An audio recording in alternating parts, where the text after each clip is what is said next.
2 Kings chapter 6. An axe head float. The company of the prophets said to Elisha, "Look, the place where we meet with you is too small for us. Let us go to the Jordan, where each of us can get a pole, and let us build a place there for us to meet." And he said, "Go." Then one of them said, "Won't you please come with your servants?" "I will," Elisha replied, and he went with them. They went to the Jordan and began to cut down trees. As one of them was cutting down a tree, an iron axe head fell into the water. "Oh no, my lord," he cried out. "It was borrowed." The man of God asked, where did it fall?" When he showed them the place, Elisha cut a stick and threw it there and made the iron float. "Left it out," he said. Then the man reached out his hand and took it. Elisha traps blinded Arameans. Now the king of Aram was at war with Israel. After conferring with his officers, he said, "I will set up my camp in such and such a place." The man of God sent word to the king of Israel, "Beware of passing that place, because the Arameans are going down there." So the king of Israel checked on the place indicated by the man of God. Time and again, Elisha warned the king so that he was on his guard in such places.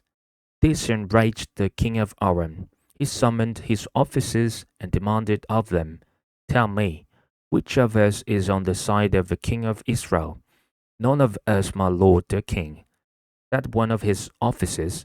But Elisha, the prophet who is in Israel, tells the king of Israel the very words you speak in your bedroom. "Go, find out where he is," the king ordered. "I can send men and capture him." The report came back, "He is in Dothan." Then he sent horses and chariots and a strong force there. They went by night and surrounded the city. When the servant of the man of God got up and went out early the next morning, an army with horses and chariots had surrounded the city.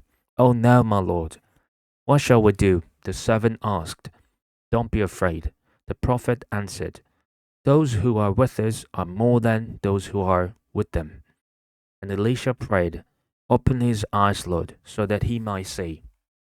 Then the Lord opened the servant's eyes, and he looked and saw the hills full of horses and chariots of fire all round Elisha. As the enemy came down toward them, Elisha prayed to the Lord, "Strike this army with blindness." So he struck them with blindness, as Elisha had asked. Elisha told them, "This is not the road, and this is not the city. Follow me, and I will lead you to the man you are looking for." And he led them to Samaria. After they entered the city, Elisha said, "Lord, open the eyes of them. Open the eyes of this man, that I can see." Then the Lord opened their eyes, and they looked, and there they were inside Samaria.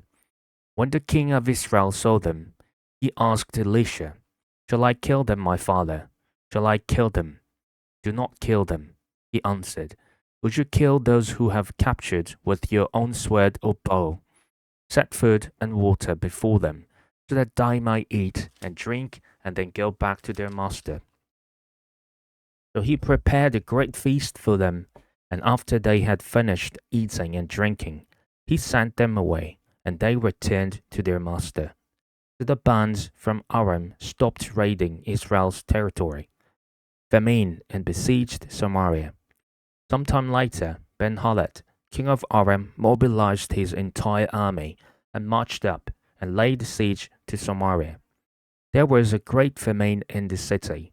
The siege lasted so long that a donkey's head sold for 80 shekels of silver, and a quarter of a cap of seed pods for 5 shekels.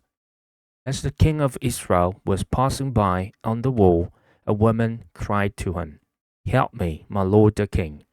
The king replied, "If the Lord does not help you, where can I get help for you? From the threshing floor? From the winepress?" Then he asked her, "What's the matter?"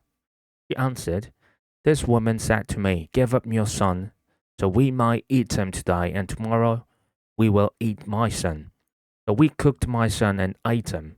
The next day I said to her, Give up your son, so we might eat him. But she had hidden him.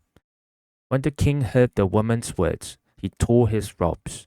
As he went along the wall, the people looked, and they saw that under his robes he had sackcloth on his body. He said, May God deal with me, be it ever so severely, if the head of Elisha, son of Shaphat, remains on his shoulders to die. Now Elisha was sitting in his house, and the elders were sitting with him. The king sent a messenger ahead, but before he arrived, Elisha said to the elders, Don't you see how this murderer is sending someone to cut off my head? Look, when the messenger comes, shut the door and hold it shut against him. It's not the sound of his master's footsteps behind him. While he was still talking to them, the messenger came down to him. The king said, This disaster is from the Lord. Why should I wait for the Lord any longer? 2 Kings chapter 7. Elisha replied, Hear the word of the Lord. This is what the Lord says. About this time tomorrow, a seah of the finest flour will sell for a shekel, and 2 seahs of barley for a shekel at the gate of Samaria. The officer on whose arm the king was leaning said to the man of God, Look, even if the Lord should open the floodgates of the heavens, could this happen? You will see it with your own eyes, answered Elisha, but you will not eat any of it. The siege lifted. Now, there were 4 men with leprosy at the entrance of the city gate. They said to each other, Why stay here until we die? If we say, We'll go into the city, the famine is there, and we'll die. And if we stay here, we will die. So let's go over to the camp of the Arameans and surrender. If they spare us, we live. If they kill us, then we die. At dusk, they got up and went to the camp of the Arameans. When they reached the edge of the camp, no one was there. For the Lord had caused the Arameans to hear the sound of chariots and horses and a great army, so that they said to one another, Look, the king of Israel has hired the Hittite and Egyptian kings to attack us. So they got up and fled in the dusk and abandoned their tents and their horses and donkeys. They left their camp as it was and ran for their lives. The man who had leprosy reached the edge of the camp, entered one of the tents, and ate and drank. Then they took silver, gold, and clothes, and went off and hid them. They returned and entered another tent, and took some things from it, and hid them also. And they said to each other, What we are doing is not right. This is a day of good news, and we are keeping it to ourselves. If we wait until daylight, punishment will overtake us. Let's go at once and report this to the royal palace. So they went and called out to the city gatekeepers and told them, We went into the Aramean camp, and no one was there, not a sound of anyone, only tethered horses and donkeys, and the tents left just as they were.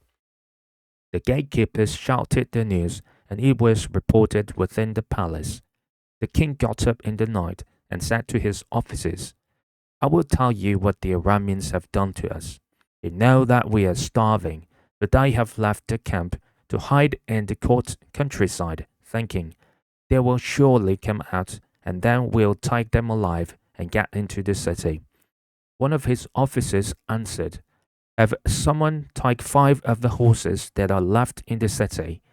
Their plight will be like that of all the Israelites left here. Yes, they will only be like all these Israelites who are doomed. So let us send them to find out what happened. So they selected 2 chariots with their horses, and the king sent them after the Aramean army. He commanded the drivers, Go and find out what has happened. They followed them as far as the Jordan, and they found it the whole road strewn with the clothing and equipment the Arameans had thrown away in their headlong flight. So the messengers returned and reported to the king. Then the people went out and plundered the camp of the Arameans. So a seah of the finest flour sold for a shekel, and 2 seahs of barley sold for a shekel, as the Lord had said. Now the king had put the officer on whose arm he leaned in charge of the gate, and the people trampled him in the gateway, and he died, just as the man of God had foretold when the king came down to his house.